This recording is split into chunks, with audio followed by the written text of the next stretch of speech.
Hello, everyone, and welcome to Hear Me Out sessions. It is just us this time around. We're very thankful to Joe and Jacob for having been our guests for the past, 3 episodes? Yeah. We hoped you guys enjoyed it, and now we're back. We went on a high with the guys, so we're trying to come back and, find and find ourselves again, right? I heard from a lot of people that they missed us, just us girls. So Which we're was thankful nice to for that. hear, Yeah, believe it or not. It was very nice to hear because I was telling her I also miss us. I also because we had a lot of material for weeks. Yes. So we didn't get together to record, and so I'm like, I miss us. I miss us having our moment. For today, we're going to talk about jobs and and our experiences with jobs. So, Kiss. Yes. What was your first job and how old were you? So even though we don't condone child labor on Hear Me Out, Yes, we don't. We just don't support that. I started working at the age of 12. And so my mom used to clean houses. And so it was... Actually, she didn't just take me. She took me and all my sisters since they were young. She worked us all since we were young. But we would clean houses, and I remember this one specific house that we would clean, and he was just by himself. He was a bachelor. He was a professor, and we would go to his house every Saturday, and pretty much just what you normally do. His laundry, making his bed, cleaning the restrooms, washing the dishes, all of that. I loved his waterbed. I regret to say that I did, like, oftentimes as a kid, like, I would just throw myself on the bed because I would just be like, oh my gosh, like, a waterbed. This is a waterbed. Yeah. There's water in this bed. And I would always, like, wonder, like, when is it going to pop? When is it going to pop? And, it never did. Thank God, because can you imagine the conversation after that? My daughter, she popped your bed, like, honestly, like, he was, I would say, a regular, like, average middle class, person. Like, he wasn't, like, rich or anything. But for us, having grown up in the projects, for me, this house was, like, legit, you know, like, it had, 3 bedrooms. It had, to me, growing up, you were rich if you had 2 seating areas. Like, no, actually, I should say you have a den, which is like, it's your TV room. But then there's also like a family room where they also can watch TV, and there's a fireplace.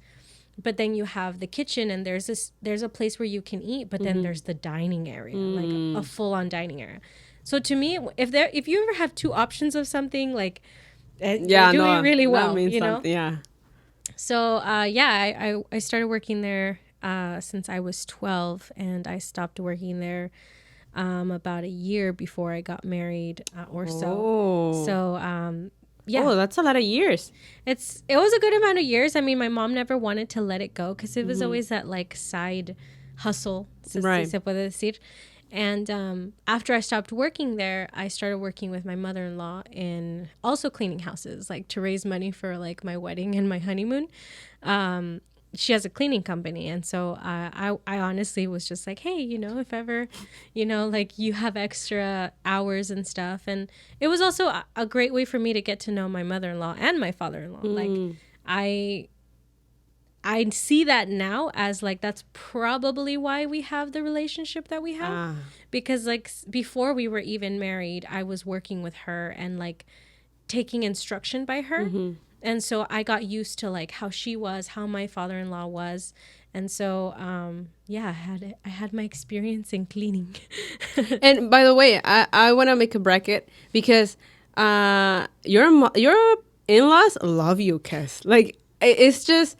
I would even say they love you more than they love Joe. Oh my God, not even. I mean, obviously not. But it's just the way Sister Alicia talks about you is like, she really does care for you. So I'm very blessed. yeah, you're definitely very blessed. Not everyone, but but I think a lot of I think now that you mentioned that, yes, definitely had a lot to do with they saw your character as well, and you saw theirs, and they were like, "Yep, this is why, this is why." She's willing to clean. Yeah, no, I don't think just no. clean, but Yeah. like you said, I think you said something very interesting. You said, "I will take instruction," and I think, I mean, I've never been married. Heck, I've never been in a relationship. So what do I know, right? But I would say that a lot of the times people have a hard time with their in-laws, especially the daughter-in-law, mother-in-law relationship, because you can't take instruction. You're just not obedient. You're just not. You're like, well, your mom did this, but I'm not doing that. Or there's always that rivalry. Rivalry, yeah. Yeah. And I don't think it was the case for you. I mean, definitely wasn't. I know some people find it weird. I know some people find it weird that I enjoy spending as much time as I do with my in-laws. Like, perfect example, in 2 weeks we're going to be all going on a family trip to Europe, and we've gone on family trips. And I genuinely enjoy spending time with them. Like, I'm not just saying that for like views. But I in think the event that they watch it. I think I was very blessed. I think that my in-laws are just special cases. I think that, I'd never experienced like what people tend to say, like there's a mother-in-law that's like overbearing, or like nitpicking at everything you do. She's probably one of the most laid back women that I know. Like she's hilarious. I think that she just lets things slide off. Like, she's really just like my favorite line, if she ever watches this, but my favorite line is, "Ay, no seas payasa." Like, she literally says that all the time. "No seas payasa," And she says that to like whatever, like, "Ay, que payasos." And so like for a translation, it's like basically like, don't be a clown. Don't be a clown. Yes. No, but I think that would be the literal translation, but the more colloquial really translation is, don't be obnoxious in a way, right? Yeah, like, don't be silly. Yeah, don't be silly. So yeah, definitely like even though this is like not the topic. Yeah, I'm definitely very blessed, and I'm lucky. Right. So cleaning. That's how you started. So cleaning. That was my start. Yeah. What was your start? My start was, believe it or not, customer service. Since that early age. God was already trying to mold me. Did you start working at 16, 15? When I was 12. 12? Yeah. See? Okay. Another thing coming. When we came to the U.S., my mom, her job, well, for a little bit, we did cleaning. Oh, okay. But that was like 3 months within us arriving to the U.S. Yeah. So we didn't do it much. And we will help her as well. Like, I would go with her y todo eso. Pero luego, within like a year, I think, she got a stand at the Oxnard Swap Meet. Wow. Actually, no. She started at the Santa Barbara Swap Meet. She started over there. And then within like a month of that, she got to know... because she's around people that are always in swap meets. Yeah. So they told her that in Oxnard, they opened a bigger one on Sundays. So then she applied or whatever she did. And within the month, she was already doing Santa Barbara on Saturdays and Oxnard on Sundays. And so I started with that. I started helping her. At the beginning, it was like, well, you're my daughter. You kind of have to go. Here. Yeah. And then after a while, she started paying me $20. Nice. $20. Just on Sundays. Or the day? Just the day. Okay, the day. Okay. And just on Sundays. Saturdays, because she was more lenient about me not going or not going, she didn't pay me. Oh, okay. But Sundays, it was like, no, you're going. Now, would you save that money or would you use it at the swap meet? I used it every single time at the swap meet. Every single time. Food. What were your go-tos? Food and... I think chanclas. Yeah. But I mean, you're talking about chanclas that were, they had to be $15 or like $12. Yeah. Like, it was just, there were days where I would save it. There were Sundays where I would save it. because I knew that during the week we were gonna go to the segundas. Oh, So we're like, okay, I need to save the money, not buy anything today, you know, kind of like that. And then obviously my mom usually got us food for the both of us. So there were times where I wouldn't use it on food, all my $20.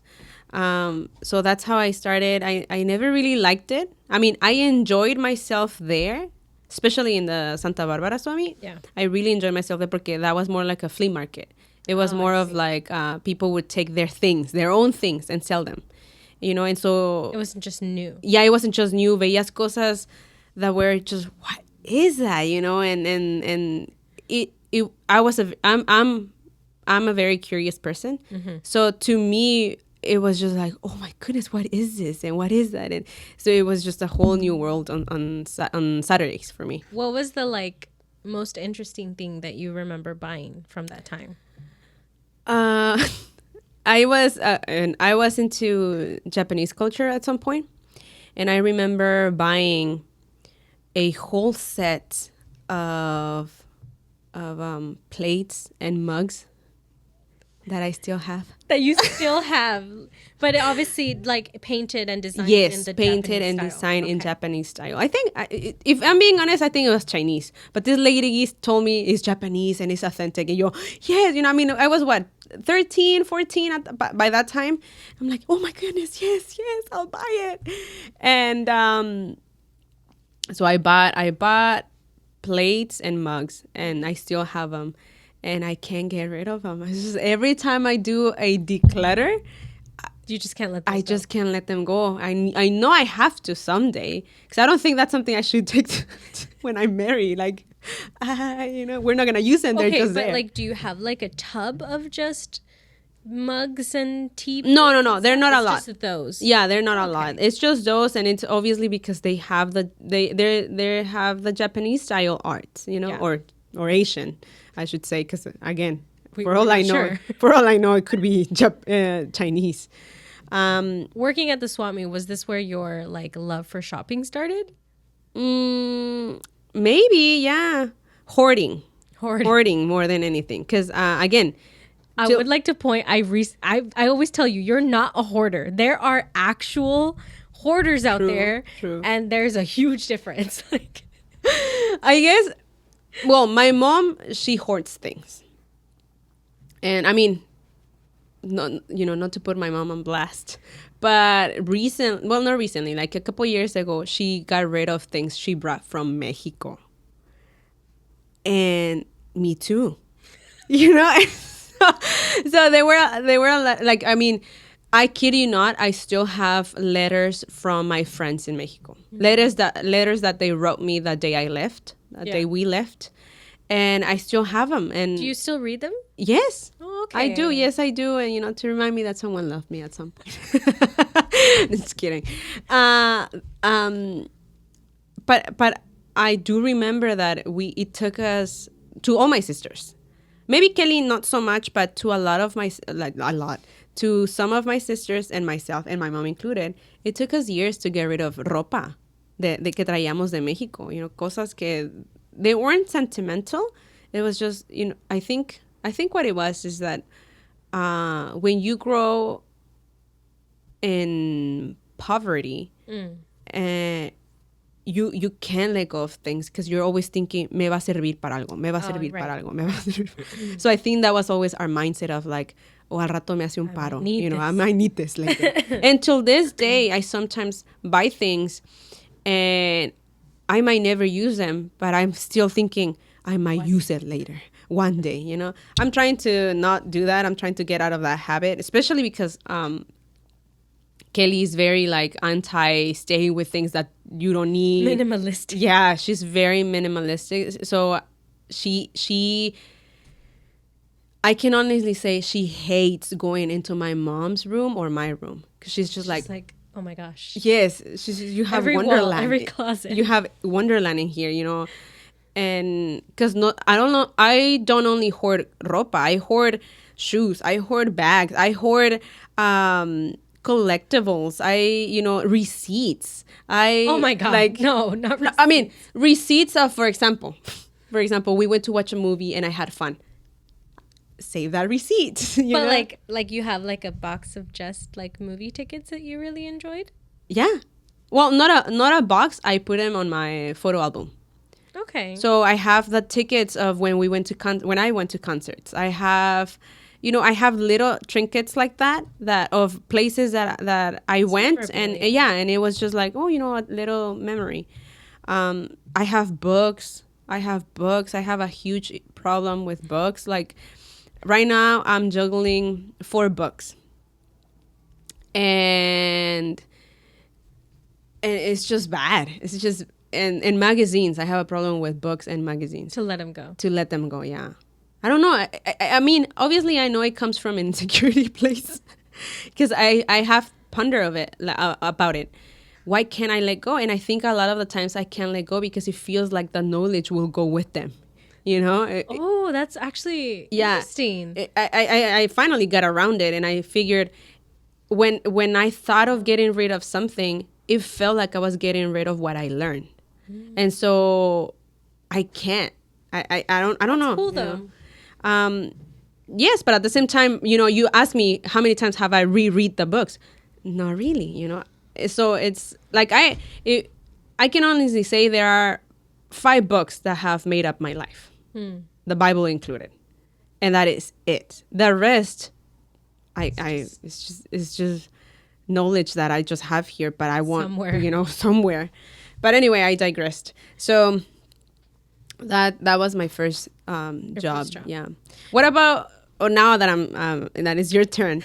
What about what was the job that you really thought, man, like, I guess that turned you into an adult or transition you into adulthood, where you really thought, man, like, I have to do this. I don't want to, but I have to do this. That's tough for me because I haven't had a lot of jobs. So I worked cleaning with my mom. At 14, I worked for an obesity prevention program. Let's laugh at that together.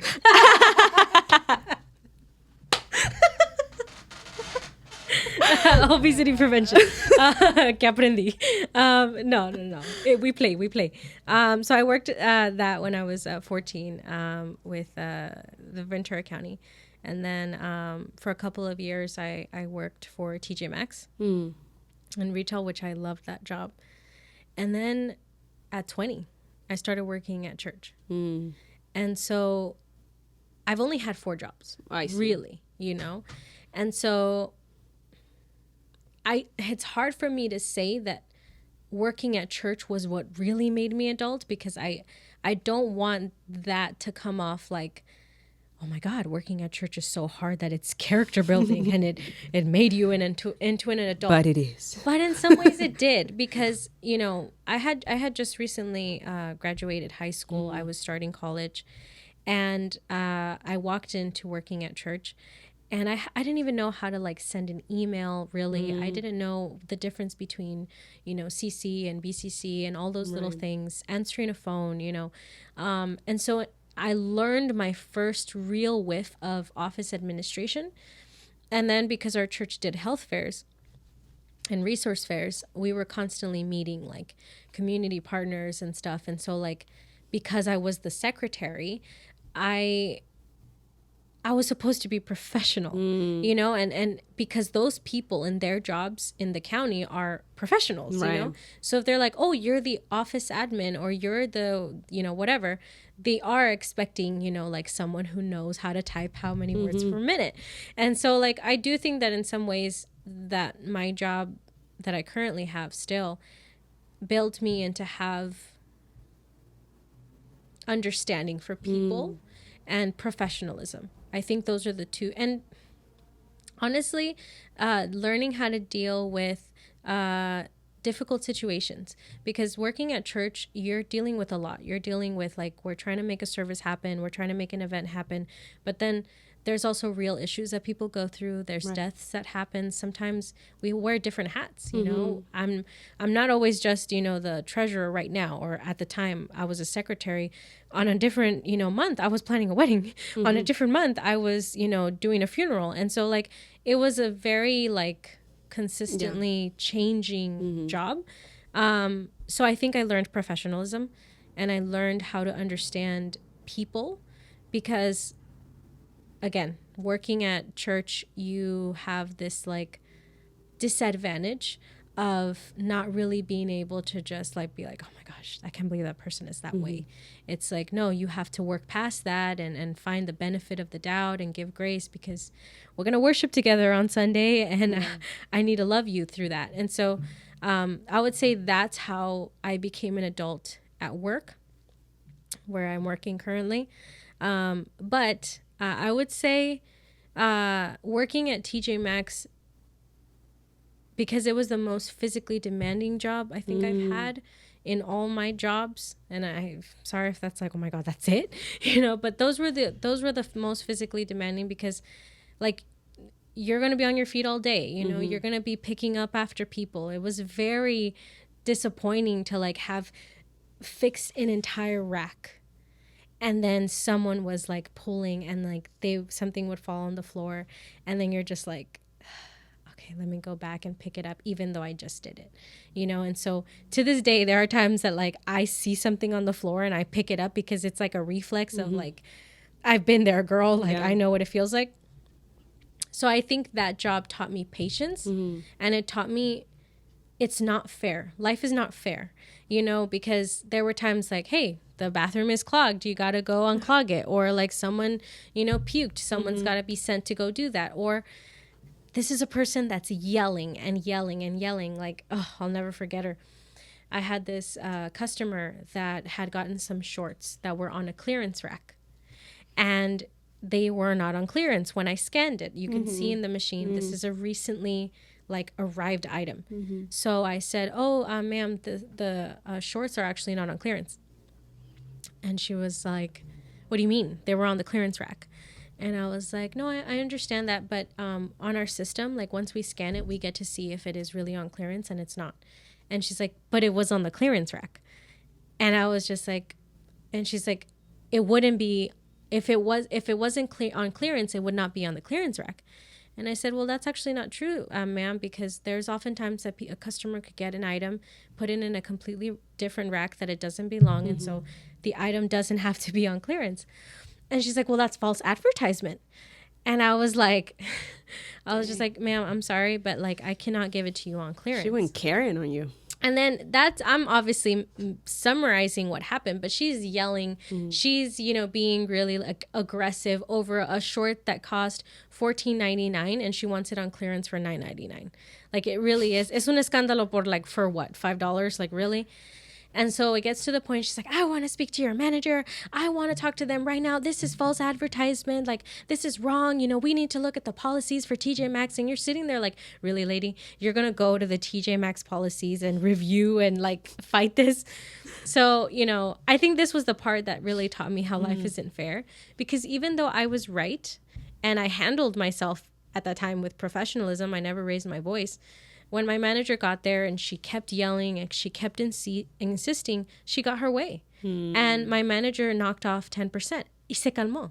She really was just like, thank you, And so she's like, I remember my boss, she was just like, just knock it down 10%. And I looked at her and like, there was this part of me of like, what you're doing, like, you're killing a little part of me right now. Oh, man. And I remember going and like putting the little sticker, and I was like, here you go, ma'am. And she was very condescending about it. Really? She was like, you see?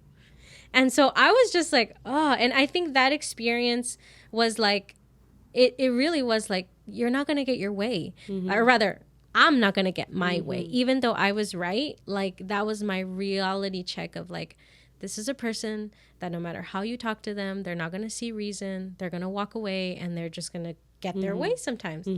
So I think that was my growing up, I guess, from what I got. Your first taste of what the world is. And second, working at TJ Maxx was learning about people's different, like their economic status. So I worked with high school students, because I was a high school student, and it was like, okay, we need a job, right? But then there was women who were pregnant, there were single moms, there was a senior citizen, there was a person who was disabled, like, and he had a bad back, but he really needed a job to pay his medical bills.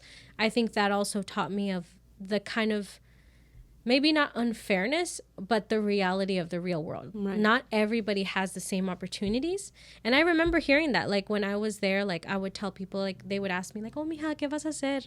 Like, you know, ¿cuándo te vas a graduar? And I would tell them, ay, mija, tú ve a la escuela, tú aprende, porque, pues, mija, si no te vas a quedar aquí.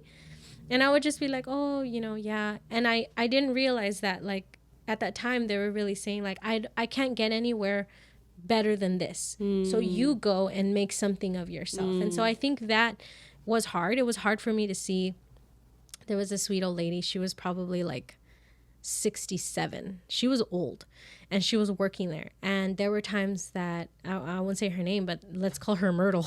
They would put her in dressing room because it was it's one of the easiest jobs per se out of everything, because it's not a lot of walking, but you have to stand the whole time as you're there and receiving people.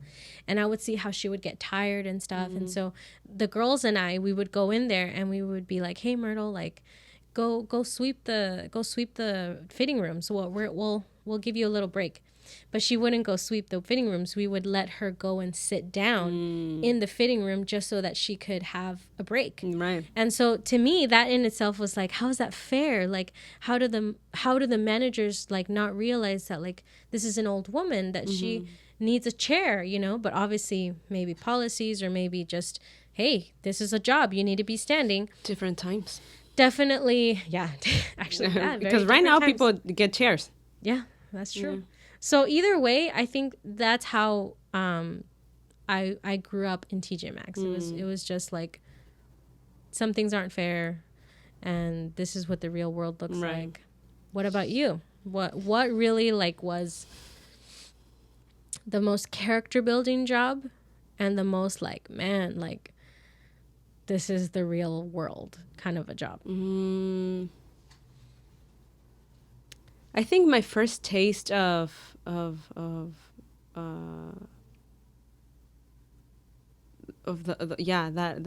added, well, not attitude, but that taste of I could potentially be here for the rest of my life. Let's go to school. Right. So my mom had a habit of well, not a habit, but for summers, if I wasn't taking summer class or summer school, if I wasn't doing summer school, it was, you need a job then.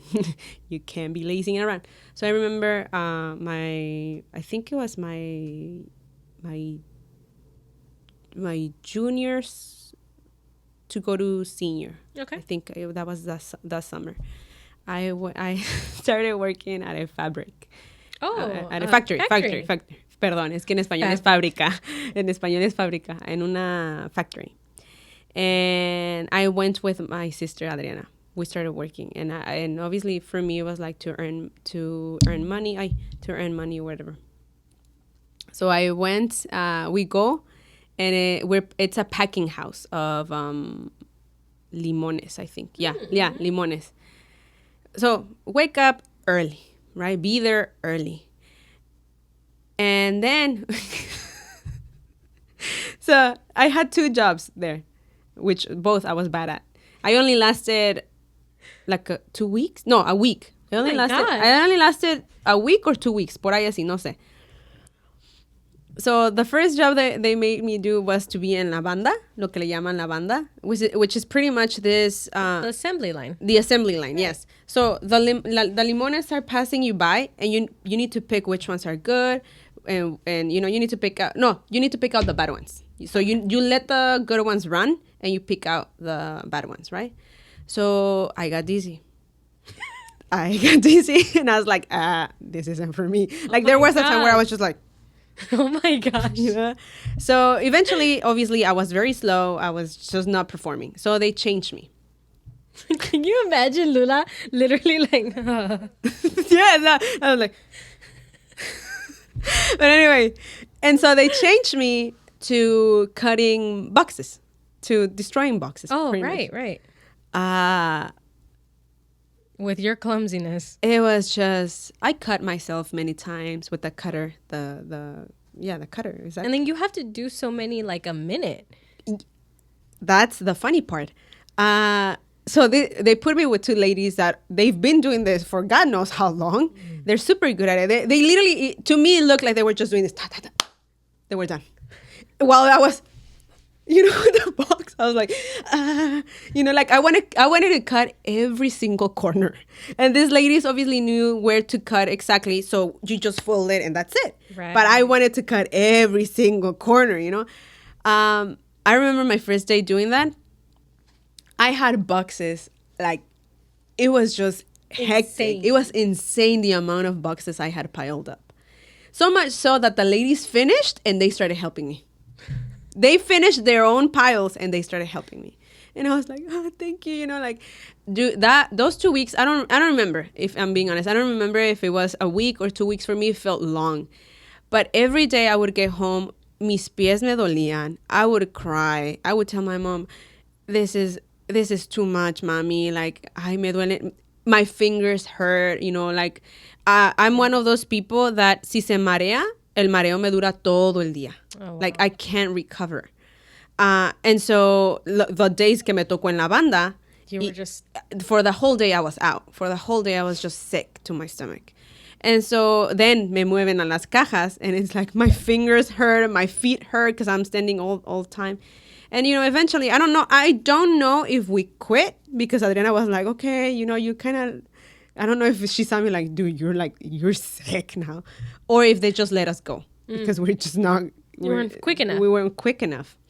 So that was my first time where I really, as a high schooler, I really thought, I don't want to be like doing this for the rest of my life. I don't see myself doing that. So that propelled me to really like, okay, I'm going to do it. I'm going to do this. I'm going to do that. So that was the first one. Then when por cosas del destino, I ended up in Mexico. I lived in Mexico for like 8 months when I was 19. Mm-hmm. 19 to 20, I think. I'm not sure. And I had a job there that I think that one really taught me that, how do I say this? I wouldn't say professionalism, but it taught me to be on my own. It taught me to be on my own and to be, I think that during that period, I learned to like my company, Okay. And so pretty much what I would do is I would, okay, so I arrived to Mexico by myself, por cosas del destino. And I'm living with a tía over there in Mexico, mi tía Raque. Shout out. I know she's not listening, but shout out still. And the first week, she gives me a roundabout of like, okay, you take this bus, you take that other bus, este te lleva acá, y el tren te lleva acá, y así, And that was it. You're on your After that, she's like, you're on your own, you need a job. I was like, okay. I mean, she wasn't as like, go find a job. They actually provided that job for me. Mi tío tiene tiendas naturistas where they sell natural products. That's the business of my family. Natural products. Most of my tíos, that's what a eso se dedican. Ajá. And so he provided me that job where what I would do is I would go to an outlet. They had an outlet of products, and the different stores would make orders. I will do those orders and then distribute them, deliver the orders, pretty much. So at first I would do it with my cousin, and so my cousin would drive, and no big issue, It's just like have the orders ready for her to pick them up. Y ya lo acompañaba yo, ya íbamos, and we would deliver to the stores. But during the time she was pregnant, she goes into labor, and the baby is 6 months. It's 6 months, a premature baby. So she has to stay to care for the baby. So now I'm by myself. So I really had to take the buses, the public transportation. It was insane. It was insane. I love Mexico and I'm proud to be Mexican, pero it is very insecure. It is very, I remember going into the public transportation and thinking, this is the day that me van a robar mi teléfono. Someone's going to get on the bus and do something crazy. Every day, that was it. Every day was just like, grabbing onto my purse and trying not to look suspicious or whatever. And then, and then there were days where I had boxes to take. Like it wasn't just, two, three bag or my something. little bag. No, there were days where los pedidos or the orders they would place, they were big orders, and I would have to take the bus for like 2 hours or the train for like an hour. And then it was back and coming, and it was going over there and then 2 hours and then coming back. So it was just, I mean, there were days where I would get home until like 8 p.m. and it was dark. And I don't know why I thought that a lot of those times I thought it was a good idea because my tía vive como in a hill. Yeah. And so the public transportation leaves you at the bottom of it, at the bottom of the hill. And then if you had enough money, you could ask for a taxi, and then the taxi would drive you all the way to the house. Oftentimes, I didn't have the money, or I just didn't want to waste it on a taxi. So me iba caminando, and that's a 30-minute walk. And so sometimes there were times where I was like, ni modo, it's 8 p.m., but I can make it. And so they were... I've never heard the story, by the way. So there were times where it was just insane. It was just, I mean, I fell a lot of the times con todos los productos. And I was like, oh, thank you. Did you ever, just cry? Yeah. Oh, yeah. I remember, I remember one time. So my cousin, the one that used to drive, she would not only help me deliver the orders, she also had to, what we call, she would ask for, not inventory, but porque eran las tiendas de mi tío, so ella recogía el dinero. Okay. So she would pick up the money of the day, or the week actually. So le dicen recorte. That's what they call it in Spanish. Hacía recorte. And so she would pick up the money of the whole week, or depending of how long she hadn't been there, eso era el dinero que ella recogía. And so when she stopped doing that because she had her baby, I had to do that. And so there were days where not only was I delivering these huge boxes or whatever pedido, I had to come back with money that wasn't mine and that it was a lot. So me sentía como like Scared because I mean, I had a lot of money on me. Y siempre era de, this is the day que me van a quitar todo el dinero and I'm not going to be able to say anything. ¿Nunca te robaron? Nunca. Wow. Thank God that was never the case. Pero de todas maneras, like the whole ride, it was like, And you're anxious. I'm anxious. I get there and it's like, I relieve because I'm like, okay, not my responsibility. And to the point that at some point I thought, dude, que me hagan lo que quieran, pero I can't do them. Like, the money no es mío. El dinero no es mío. Yo lo tengo que entregar como es. And so there were times when I thought, would I fight? Like, would I fight really for money? And I think mi tío noticed that I was kind of like getting, not tired, but I was getting... Paranoid. Ajá. And so una vez sí me dijo, hija, if that were ever to happen, let it go. Like, no, y me dijo, a mí no me importa lo que sea que se roben, me importas tú. Entonces, si te asaltan, dáselos. Like, ¿para qué te vas a pelear? No, que se lleven todo. He would always say, we can't recover that, we can't recover you. Like, ¿qué le voy a decir a tu mamá? And so I'm like, yeah. And I think that brought relief of like, pues, okay, mi tío dijo, like, okay. But that one, I think what that job did is that it taught me responsibility of the things que no son mías.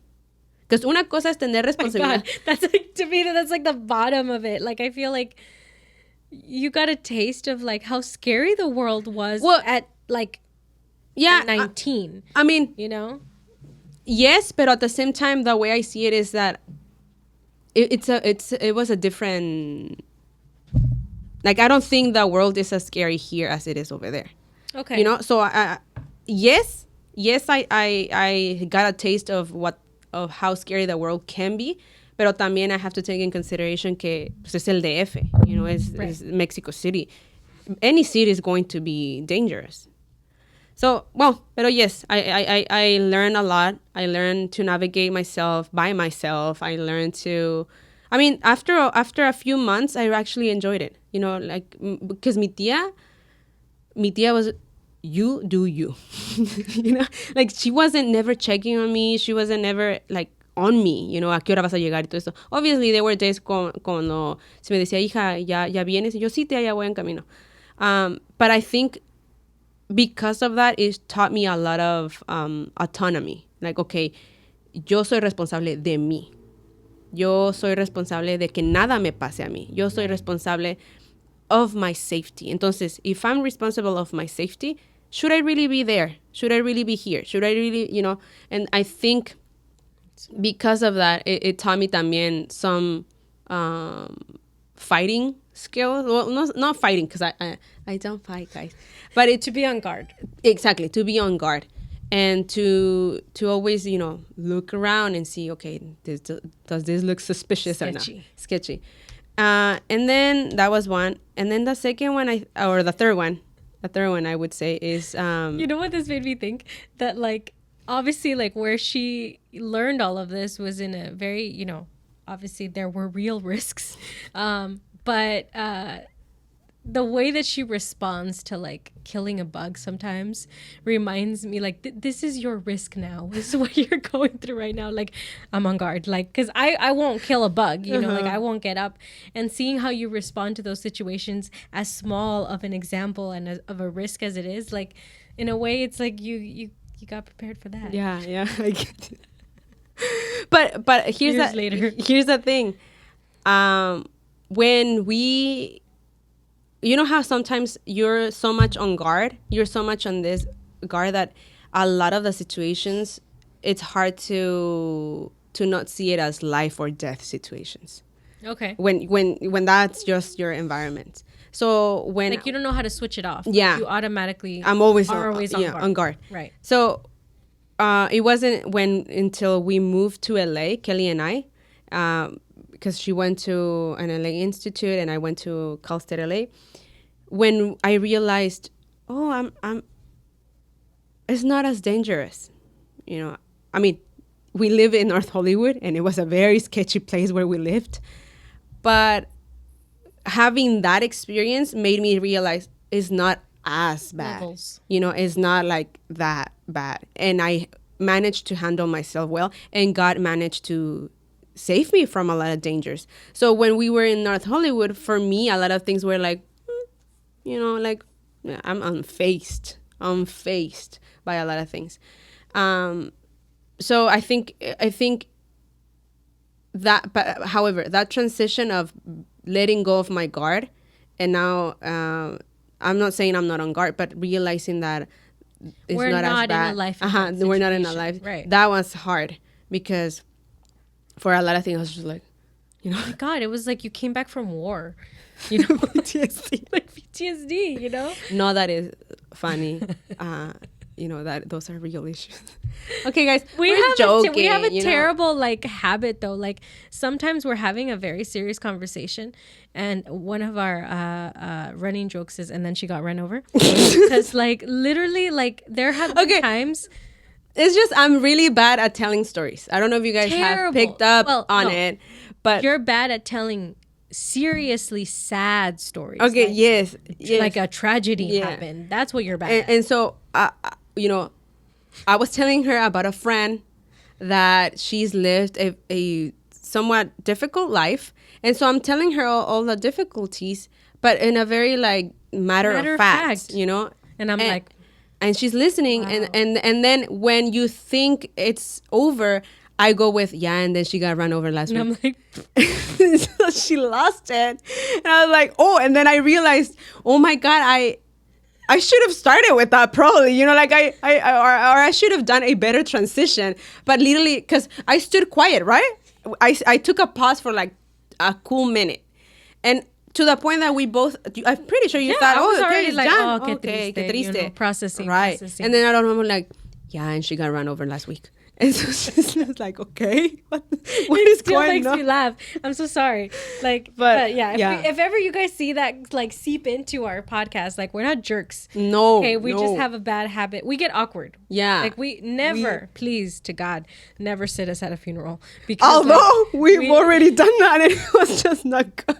it's not good. Like honestly, like we're not good at bad situations No. with people. We're just like No. awkward. But coming out of you Yeah. know the really like risky part of having a job, what would you say was your best, like, I mean, you can even include now, but like what is a memory that to this day like you're like, oh man, I loved that feeling, or I loved doing this at this job, like this was probably one of my happiest moments. And even at the empaque, you know, it doesn't matter where it was, a really good feeling of a past job. I think for me, and I'm not, and I mean, you can think whatever you want, but for me, it was definitely working at church. And to be specific, it was last year's appreciation dinner. Oh, really? Yeah. Okay. Is that the one we did at the? They had the golf stuff. Yeah. I really feel like we served that day. We served those that served us all year. And I mean, the food was bomb. But there was just something about that night that I thought, this is rewarding. Yeah. This is rewarding. And I think more than anything, it was also the fact that we were serving those that for all 2020 and 2021 were just working and giving back to those that have given so much of themselves during those 2 years that not a lot of people would show up to services, not a lot of people would show up to events or whatever, and they were still there. That I think was very heartwarming for me. And I think because you and I both worked for it and we enjoy the process of planning it. Yeah. When I saw the fruit of our labor, it was just, yes, this is what we've been working all these 2 months or whatever, and it paid off. It was definitely a very heartwarming feeling, and recently the health fair. This health fair was really fun. Yeah. Honestly, not that other ones haven't, but it was just they haven't. They haven't. One that like happened right after like a pandemic. We hadn't had one in a while, and you know, there's always stresses for every event, but I feel like this one was just really fun. Yeah, no, and to me, because it was my first time doing a health fair or helping with a health fair, it was just, I mean, I don't know how next year's gonna be. But I felt part of something. I felt that's a purpose. You know, I felt with a purpose. And I got closer to you. I got closer to Anna. I got closer to Michelle. Shout out to those beautiful ladies. I got closer to Adam even, you know, and shout out to Candid Conversations. Our community liaison. Yeah. Candid Conversations. Yes. You know, it was nice to see people showing up, people from our church showing up to serve. And I don't know, it was very stressful, but there's nothing about that day that I would change. Nothing. You know what you sound like to me right now? The girl from Mean Girls. Which one? Where she's like, I just want everyone to be happy. All hands. He's like, you don't even go here, because I mean, okay, you know, I poke fun, I tease, you know, but like at the same time, like I get it, you know, but you really did enjoy it. I did, and I mean, a lot of the events have been just very Thanksgiving last year too, when we did it inside the. I've enjoyed some funerals with you. Yeah.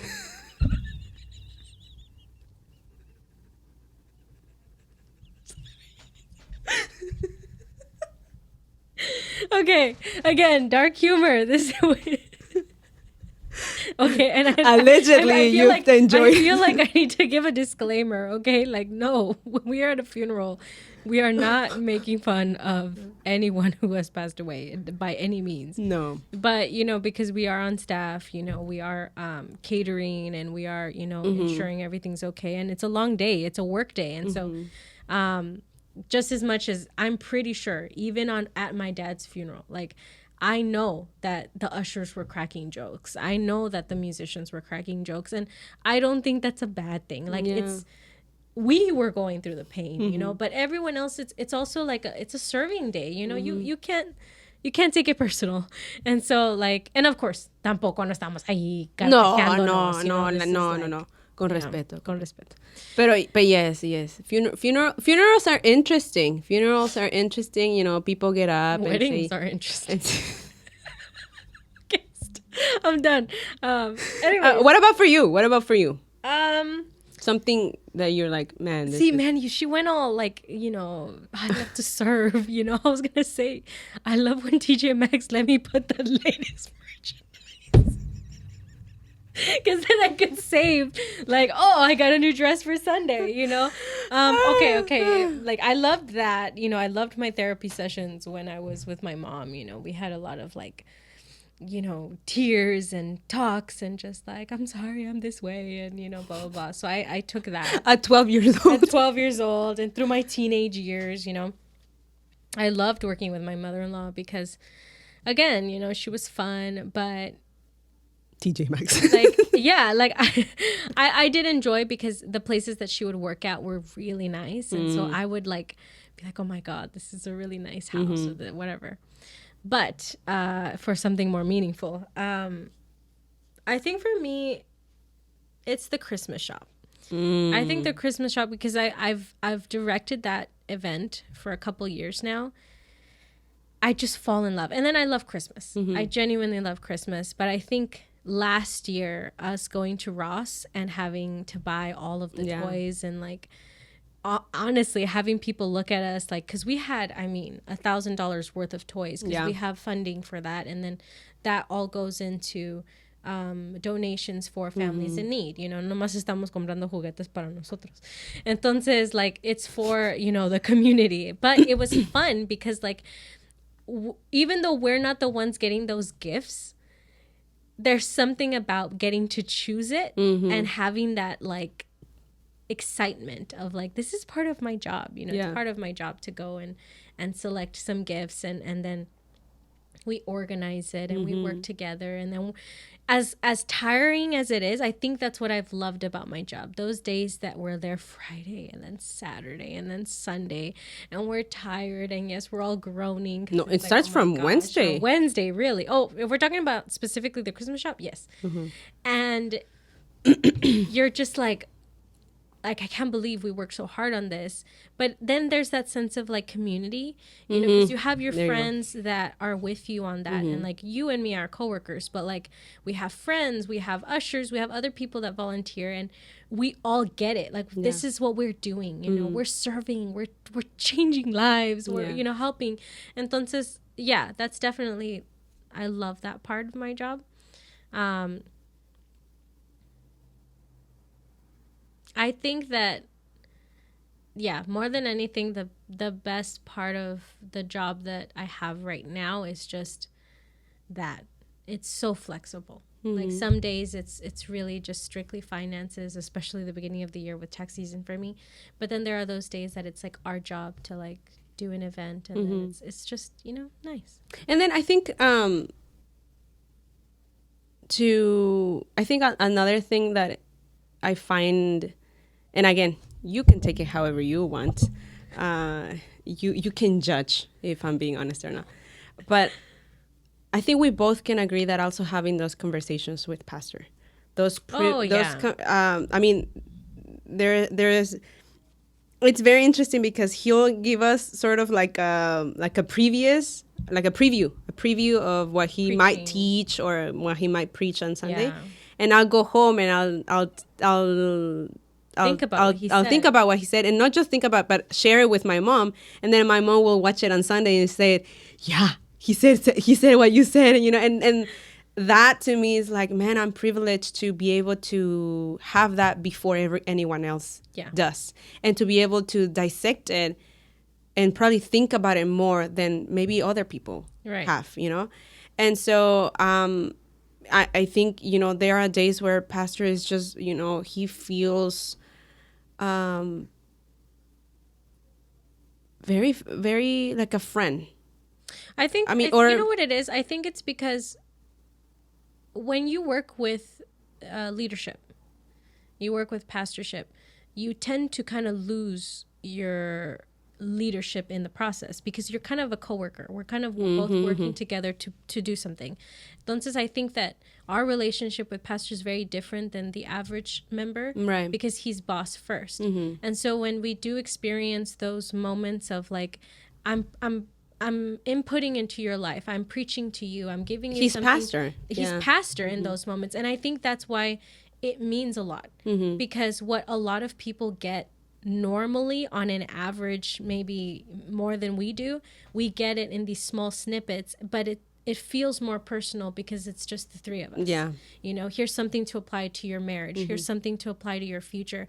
And so, yeah, I 100% agree with you. Yeah. Like, so, you know. I think because of that is that I've grown a lot in my spirituality. Yeah. Because it's just like, oh, you know, I think recently we had that conversation about lines of resistance, and that has changed a lot of what I do. You know, our language, a lot of the times was lines of resistance. So I think it's very rewarding. That is very rewarding. On the flip side, I'm sorry, I would say that this last year, my job has also been more enjoyable because we've gotten more comfortable. Yeah. Not that the first year we worked together was unpleasant, but I do think that because we were still getting to know each other, there was still a lot of like, you know, I think more things would annoy us about each other because we were still figuring each other out.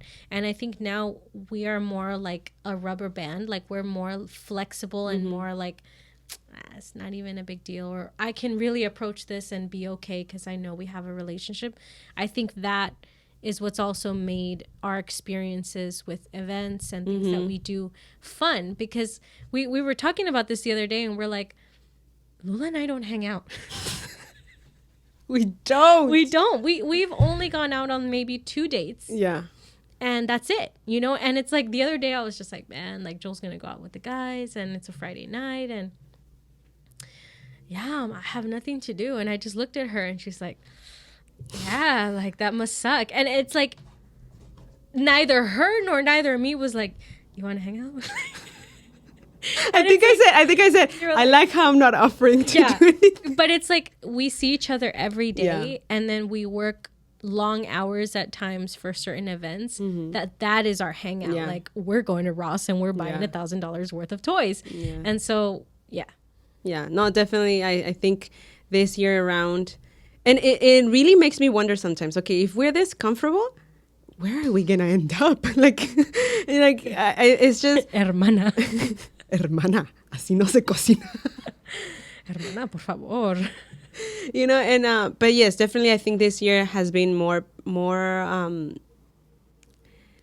it's more enjoyable, more pleasant, more easygoing. I mean, I remember we were starting to have a sort of like an argument at the beginning of the 2 weeks prior to the health fair, or the week before the health fair.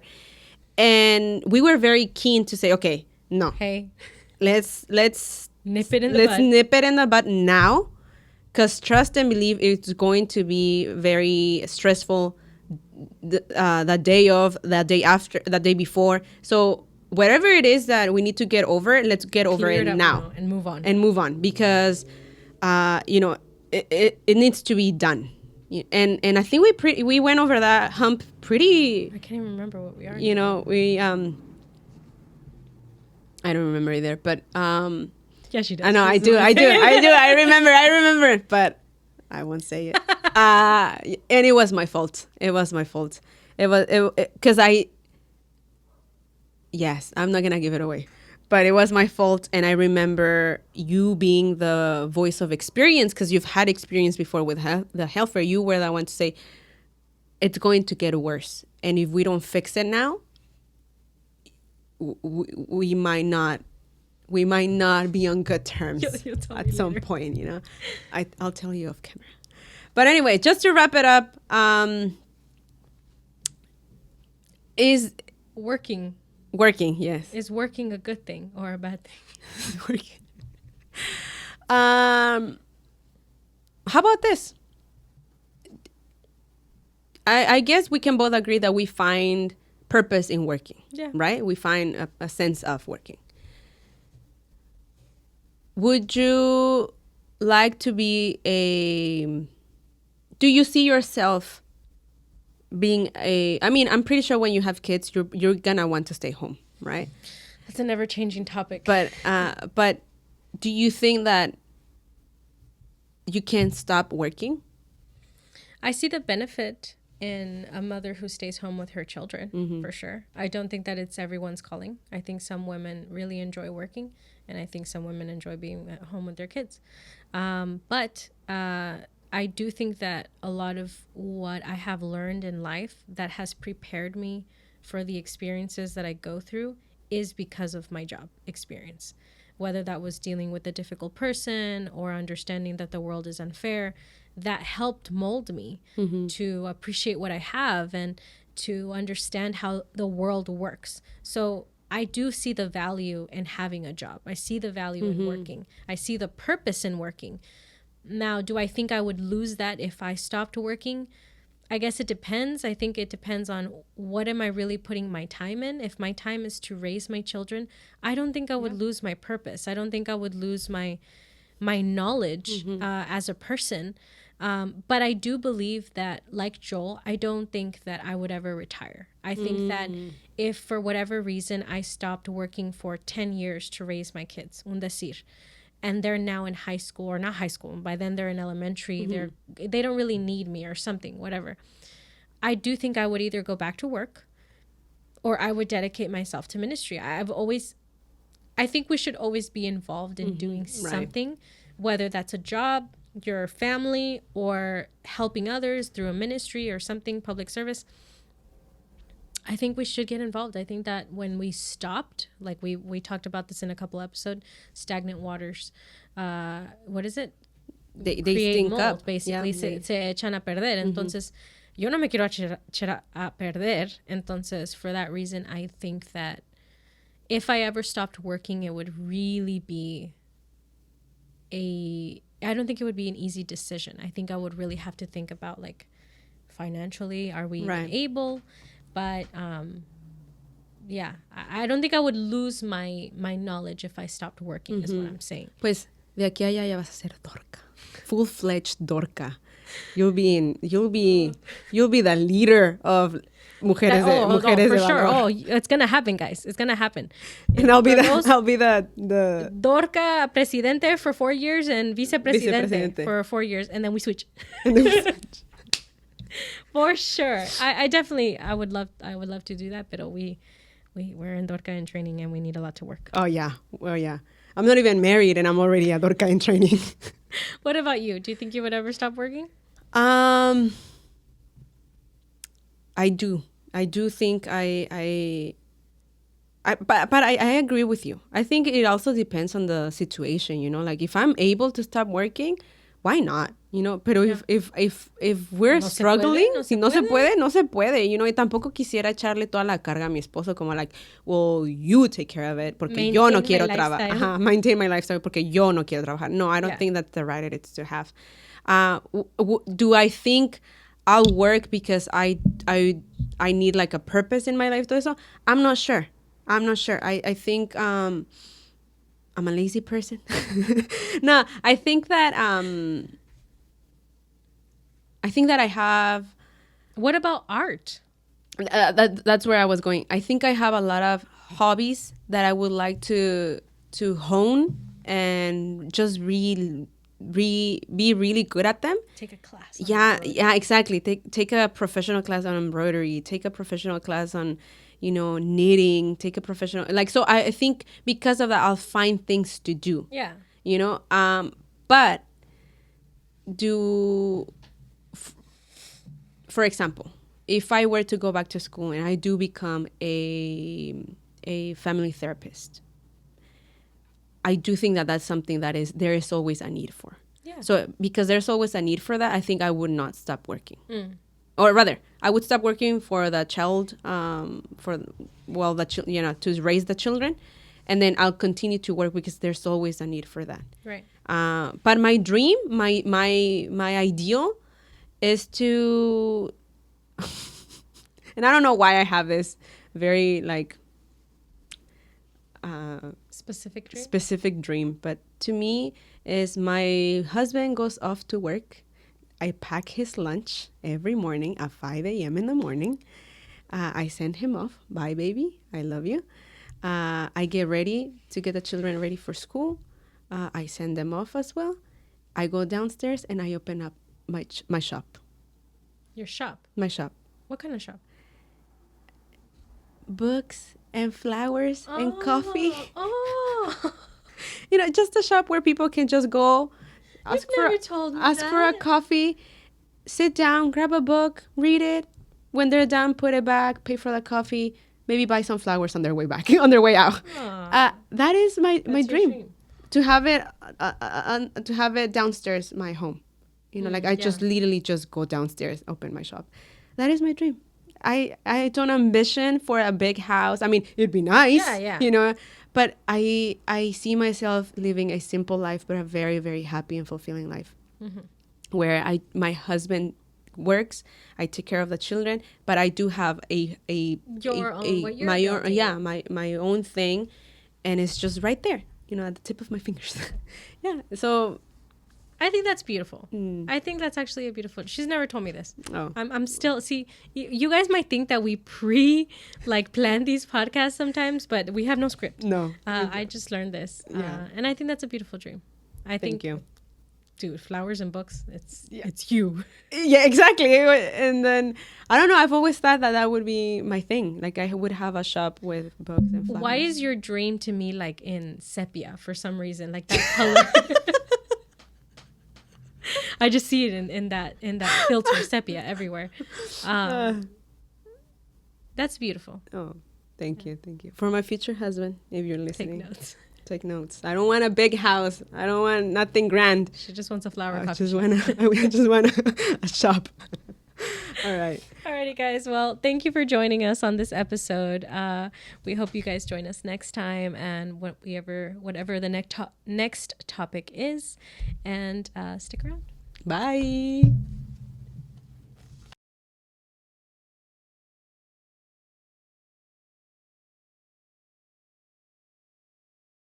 Santa Barbara, and I saw.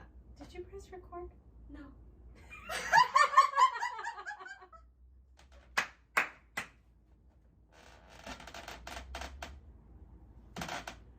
Dude, for like a second, I'm like, wait, we've been talking and I don't know that we're synced up. Like, oh my God, dude.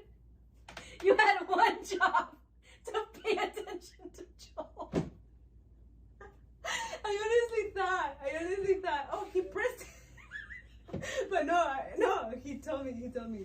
Oh my God. Pressed the Okay, button. well, you know what? Maybe this might work because I feel like I am low. Okay. Hello, everyone. I